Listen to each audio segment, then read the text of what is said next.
Radio Classique, l'invité de l'économie. 8h moins le quart sur Radio Classique. Mon invité ce matin, donc le président de la Fédération des buralistes d'Île-de-France. Bonjour Gérard Boëllet. Bonjour. Bienvenue. Le prix du paquet de cigarettes augmente de 20 centimes d'euros à partir d'aujourd'hui. C'était prévu, ça a même été reporté d'une semaine. Quel sera, selon vous, l'impact sur les ventes de cigarettes ? L'impact sur les ventes légales, je dis bien, ouais. Parce que l'impact sur les ventes... Les ventes des buralistes en France. Ouais. L'impact sur les ventes de tabac chez les buralistes va être important parce que, bon, déjà, les gens, quand ça augmente, des gens qui font un peu attention, il ne faut pas exagérer. Mais en plus, ça ouvre le marché parallèle encore plus parce qu'à un prix comme ça de 7 euros, quand on voit les prix qui sont à nos frontières, il est très intéressant d'aller chercher son paquet de cigarettes ailleurs. 7 euros, on atteint un seuil psychologique selon vous ? Contrairement aux autres hausses précédentes ? Tout à fait. On a déjà vu la dernière hausse que déjà c'était la contrebande et la contrefaçon a explosé. C'est la première fois qu'on a fait une étude avec KPMG que la Meurthe et Moselle, la Moselle, c'est 87% des paquets qui sont ramassés par terre viennent du Luxembourg. En frontière espagnole, Toulouse, c'est 46%. Mais même une ville comme Lanester, il y a un port à côté, à Lorient, c'est 40% des paquets ramassés qui viennent de l'étranger. C'est en partie légal, ces ventes de cigarettes venant de l'étranger. Oui, c'est la liberté des biens et des personnes dans la communauté européenne. Franchir la frontière, prendre plusieurs cartouches de cigarettes et venir... C'est légal. Jusqu'à présent, on avait deux articles, 575G, 564H, qui disaient, voilà, vous pouvez transporter que 5 cartouches de cigarettes. Aujourd'hui, dans une voiture, vous pouvez transporter 10 cartouches. Donc c'est légal, oui, mais les taxes ne sont pas les mêmes, quoi. Le problème, c'est que nous, dans notre pays, on veut toujours laver plus blanc que blanc. Donc on est un des prix les plus chers, à part l'Angleterre, mais qui est une île. Et donc, les autres, ils se gênent pas de vendre leur paquet de cigarettes, de ramasser des taxes sur le dos des buralistes français. Et si les gens fument avec des cigarettes luxembourgeoises ou espagnoles, ils seront malades pareil, mais c'est peut-être, je sais pas, est-ce que ça coûte moins cher si c'est fumé à l'étranger ou si c'est des cigarettes de l'étranger et d'être soigné en France ? Je me pose la question. Le coût pour le système de santé reste le même, effectivement. Voilà. Vous demandez un plan d'action contre ce marché parallèle qui se développe fortement, mais qu'est-ce qu'on peut faire, au fond ? Que peut faire l'État ? Le plan d'action, l'État, déjà, il faut qu'il contrôle. Aujourd'hui, les forces des douanes il y en a moins qu'avant, donc ils contrôlent moins, parce que quand on va au Pertuis, quand on va à Andorre, on voit bien... Les gens, ils se baladent avec ce qu'ils veulent, quoi. Donc, il n'y a pas de contrôle. Ensuite, il y a les ventes par Internet. Les centres de tri postaux, il n'y a pas tellement de contrôle, malgré qu'on fait de la communication gouvernementale pour montrer que ça existe, les tri postaux, où est-ce qu'on contrôle les cigarettes, mais c'est du pipi de chat.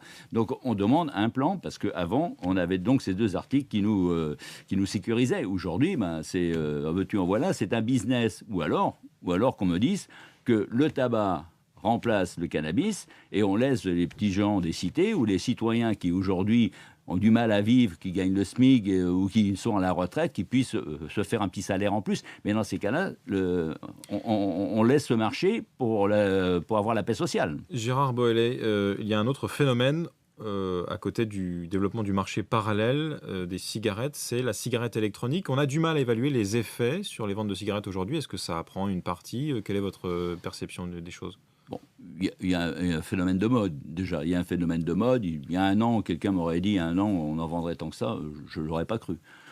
C'est vrai que... Les buralistes en vendent, d'ailleurs. Ah oui, les buralistes en vendent. Tous les buralistes, on en vend, et c'est un produit à marge, donc c'est intéressant. Il y a des boutiques aussi qui se sont créées. Est-ce qu'il faudrait d'ailleurs qu'ils soient les seuls à pouvoir en vendre ? Les buralistes des cigarettes électroniques. Il y a eu une affaire récente à Toulouse.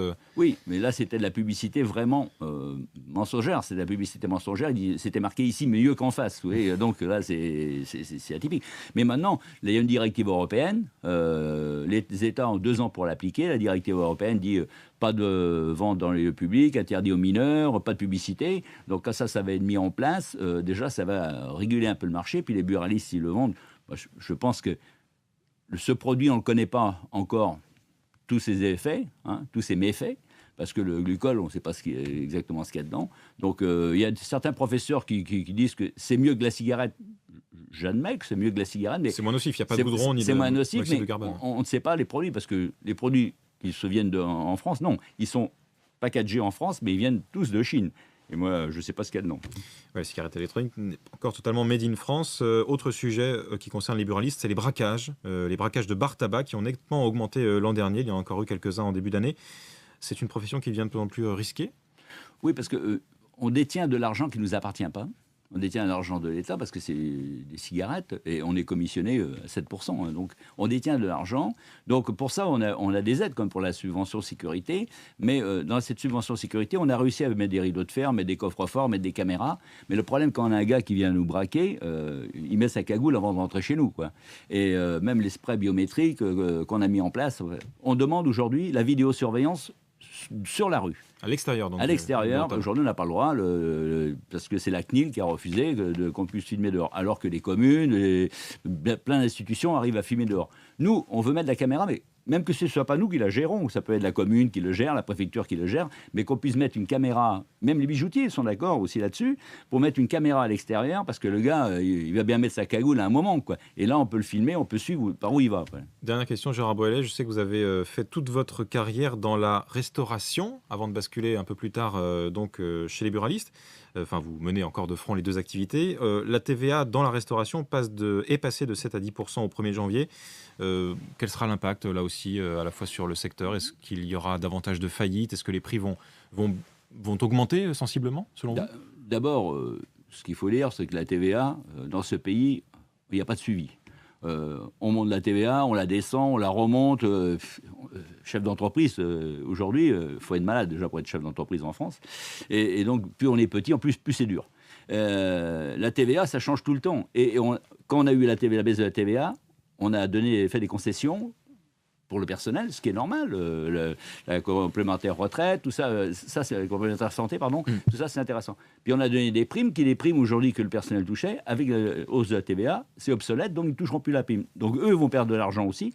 Nous, vous allez revenir sur les avantages sociaux la prime octroyés aux salariés. La prime de 500 € qu'il y avait, c'était parce qu'il y avait la baisse de la TVA. Il y a la hausse de la TVA, elle n'existe plus. Donc là, il y a une perte. Et en plus, aujourd'hui, les prix vont augmenter parce que la TVA, va bien falloir la récupérer quelque part. Donc c'est le consommateur qui va payer. Le consommateur va payer, déjà, le marché, il est difficile.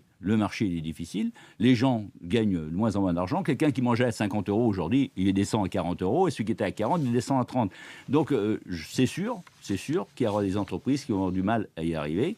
C'est certain. Et il va y avoir des faillites, c'est sûr. Et du chômage. Et pourtant, on emploie énormément de monde. Ouais. Énormément de monde, parce que c'est un métier d'insertion sociale. C'est un métier d'insertion sociale. Quelqu'un qui n'a pas fait d'études peut réussir dans la vie. Regardez, moi, j'ai 2 bacs, une licence. 2 bacs dans le comptoir, licence 4 sur la porte. J'ai arrêté l'école à 15 ans et demi. Mon père a dit que j'étais trop fort avec les filles, donc il fallait que j'arrête l'école. Et il avait raison, parce que j'ai réussi à travailler autrement. Pourquoi ? Parce que j'ai travaillé, on m'a appris un métier. Et avec ce métier, j'ai réussi à faire quelque chose. Eh bien, les jeunes, c'est ça, mais il faut pouvoir les embaucher. Et c'est un métier dur tout de même. Hein. Mais c'est un métier dur, monsieur. Tous les métiers sont durs. On est toujours en train de pleurer en France. On pleure tout le temps. On a peur de tout. On a peur de travailler. Et vous croyez que les autres pays ne travaillent pas ? Mais on va se faire rattraper un jour. Mais oui, on travaille. Oui, bien sûr, j'ai jamais fait moins de 15 heures par jour en employé, en tant qu'employé ou en tant que patron.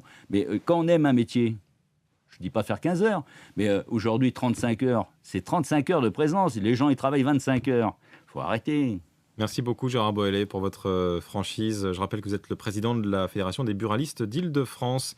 Merci d'avoir été ce matin l'invité de l'économie de Radio Classique, 7h53.